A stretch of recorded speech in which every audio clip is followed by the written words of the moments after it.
Yo, what's up guys? For today's video, mag-unbox ako ng power bank na nabili ko from Lazada. After ilang hours of browsing, ito yung napili kong bilhin. So, ito nga pala yung mga considerations ko kung bakit ko to napili. Number 1 is minimum of 10,000 mAh. Gusto ko kasi at least 2 to 3 times ko siyang matcha-charge yung cellphone ko. Second is yung portability niya. Meaning, hindi siya malaki at hindi rin siya kaliitan na madali kong mabibitbit. Third is the affordability. Syempre, dapat swak sa budget natin yan. So, kung pareho tayo ng hinahanap sa power bank, baka ito na yung para sa'yo.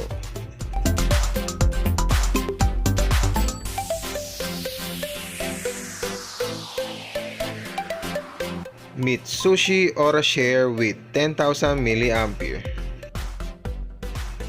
So sa box pa lang, no, mukha na siyang premium. Tignan natin yung specification. Model O10-101, capacity 10,000 mAh, micro type C ang input, 5 volts, 2 amps, USB output, 5 volts, and 2 ampere. So buksan na natin.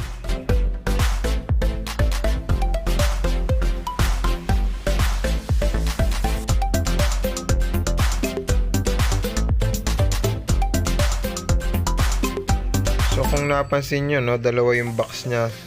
So una yung sa packaging, yung pinaka outer, tapos itong kulay brown na corrugated para maprotektahan pa yung nasa loob. So ito yung pinaka laman nya, siyempre yung pinaka body o yung pinaka unit ng power bank. Tapos yung USB cable na USB type A at micro USB. So wala siyang kasama mga manuals. So check na natin yung unit. Tingnan natin yung lalim niya. Mukhang parehas lang nung sa box. At yung kabila, ito na yung mga outlet, input tsaka output niya. So I think ito yung power indicator tsaka button. Meron siyang 4 na LED. Dito mo siguro makikita kung charging siya or full charge na. So dito sa outer, ito yung USB na type A. Sa baba naman niya yung type C, USB type C to. Tapos nandun sa may taas is yung micro USB na common natin ginagamit para sa mga cellphone. By the way guys, ito nga palang Orashare is available siya sa dalawang variant. Una is yung color black, tapos ito nga yung nire-review natin, yung color yellow naman. Pagdating naman sa surface niya, yung texture hindi siya makinis, magaspang siya. Parang may mga guhit-guhit na naka-emboss. Para sa akin, maganda to para madali siyang hawakan. So ngayon guys, i-check naman natin yung sukat niya tsaka timbang. So portability nga yung hinahanap natin, so kailangan natin to i-check. Una is yung timbang. I-check muna natin yung timbangan natin kung calibrated. So this is 100 grams. Check natin kung tama. 100 grams, tama siya. Okay. Check naman natin ngayon yung ating unit kung anong timbang. Nasa 222.8 grams. Magaang to guys, no? Parang cellphone lang. For comparison, magtitimbang ako na isang cellphone. This is Nova 3i. 216.7 grams. Bale, nasa 6 grams lang yung diferensya niya, no? Halos magkasinggang lang siya. Sukatin naman natin yung length niya. Tingnan natin kung gaano kahaba ito. Nasa 14 cm or 140 mm. Para naman sa width niya, nasa 7 centimeter or 70 mm. Tama. Yung thickness niya naman nasa 1.5 centimeter or 15 mm. For me, yung sukat nito manipis na siya at magang din. So para sa akin, goods na goods yun. Now, i-check naman natin yung functionality niya. So, isang cable lang yung kasama niya, no? Wala siyang kasamang adapter. USB cable na to yung type A. Kasi ito yung micro USB. Check natin kung gumagana. Ang output niya, yung USB type A. Input micro USB at USB type C.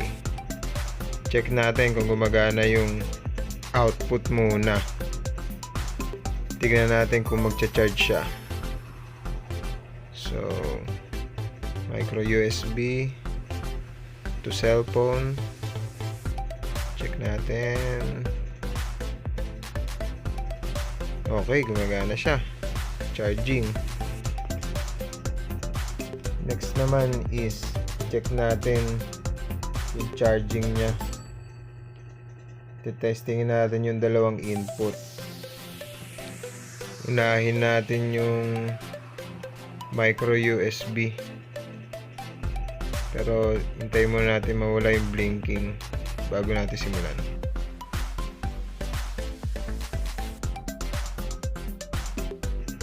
Yan, wala na. Okay, gumagana siya. Subukan naman natin sunod is yung type C.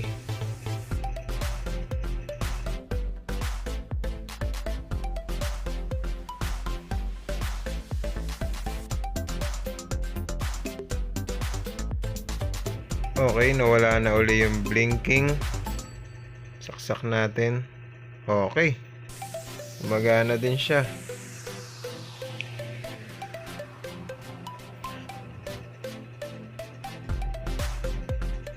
Ayos to. Gumagana ang nabili nating power bank. Ngayon, itry naman natin i-check kung totoo nga yung nakalagay doon sa specification niya. Na yung output is 5 volts. Tapos yung current niya is 2 amperes. So ngayon wala akong pan-check kasi ng USB. Yung voltmeter tsaka current meter. So ang gagamitin ko na lang muna is yung application na ampere. Search nyo sa Play Store, meron yan. Gagamitin natin yung ampere na app para pag-comparein lang natin yung mga reading. Hindi kasi ako ganong sure kung gaano ka-accurate yung reading na makukuha natin sa ampere. So ipagko-compare na lang natin siya. Ito nandun sa may kanan. Una is itong nasa pinakababa niya, 5 volts na may 1 ampere na current. Dito naman sa taas is 5 volts din na may 2 amps na current. So i-check natin. So may mga 10 seconds din bago mag-stable to. So fast forward ko na lang para medyo mabilis.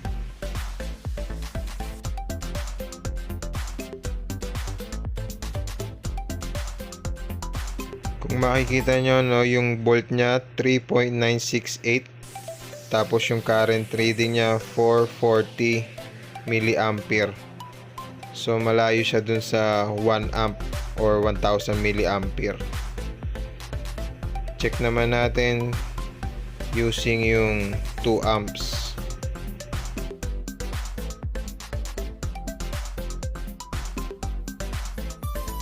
Ang reading niya is 3.92 volts din tapos ang current niya is 1270 milliampere.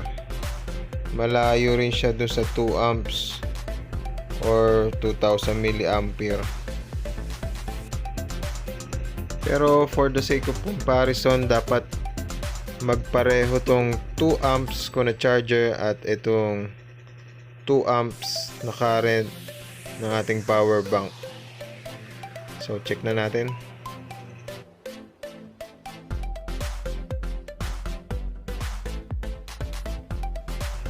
Ayan guys, makikita nyo 3.89 volts ang reading, tapos 1160 milliamp. So medyo malapit siya doon sa 2 amps natin na charger. Para sa akin okay na yun. Pause muna tayo. So para dito sa last part ng video, i-check ko yung usage ng power bank, kung gaano siya katagal bago ma-full charge yung power bank, and kung makakailang charge yung cellphone ko gamit yung full charge na power bank. 1 eternity later. Bale, 3 times ko siyang chinarge saka discharge. Lumalabas 8 hours yung average charging time niya. Para sa akin, medyo matagal to. Pagdating sa paggamit, 2 times ko na na-charge yung cellphone ko. Yung una 100%, yung pangalawa 92%. For a total of 192%. Bale, 4,050 milliamperes nga pala yung cellphone ko. Kung titignan natin, or kukumputin natin, 4,050 milliampere times 192% equals 7,776 milliampere. So, hindi niya na-meet yung 10,000 milliampere, ano. So, may recommend ako ba to? So, hindi niya na-meet yung number 1 natin, na minimum 10,000 milliampere. Pero yung 2 and 3 na portability at affordability na-meet niya. For me, goods na to. Update ko na lang kayo sa comment section kung tatagal nga ba itong power bank na to. So, hanggang dito na lang guys. Paalam!